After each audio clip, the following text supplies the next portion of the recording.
these Ireland teams, they're very normal, they're very approachable.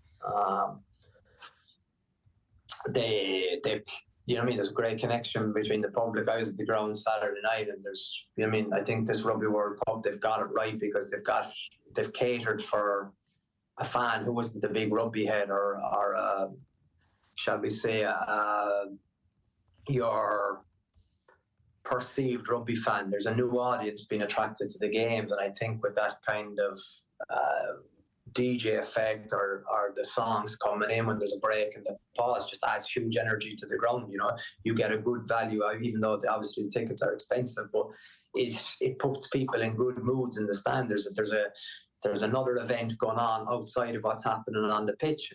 Everyone isn't the rugby knows that wants that and wants statistics. Some people want to go to the game and drink a few pints and actually sing along and have a bit of fun and get into a good buzz, and that's what's happening inside the France.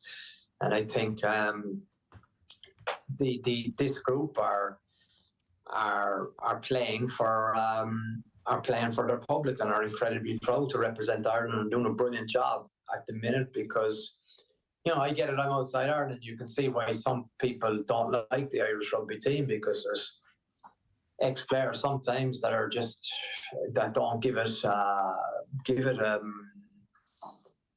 the Irish team a good rep. You know, some stuff that's on social media are like, whoa, stay away from that, you know. So I think in general, though, that this Rugby World Cup and what Ireland are doing at the minute is really appealing to the normal Joe Soap, because they can see a team that's genuine, that's normal, that represents I mean, the working class people of Ireland, as opposed to just the elite private schools.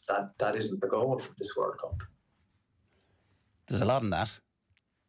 There is an awful lot in that, yeah, exactly. It was just, I think there was, you know, just to be in the ground live on Saturday night and watching Ireland, it was like unbelievably cool. And you know what I mean? There's obviously the Fields of Athenry, you know, was being replaced by Zombies, being replaced by Dirty Old Town. Great songs, you know, it gives team energy.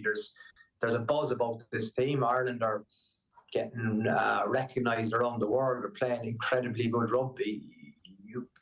It's important sometimes that you recognise that, and you don't just find fault with things for finding fault. While, I mean, I get the other people that aren't rugby fans in the country, that sometimes there are people in the game of rugby that don't help. I don't have an idea of is it that they come across as arrogant, or... Exactly. Right. The former players who are kind of talking about Ireland. No, one or two, you know, it's right. Just... Like, they don't represent, I would say, some of the, you know what I mean, they're entitled to their viewpoint on one or two things, but, you know what I mean, some of the rest of the people who played for over 10 years for Ireland are incredibly proud of what this current team is doing. I'm not saying that these guys aren't proud of what they're doing. It was just when you read one or two of the things that are being said about making comparisons between you mean performance on the pitch and performance in other areas. It's just bizarre. Oh, sorry. We all need to bow down because rugby has fixed the world, kind of thing. That stuff. Yeah, exactly.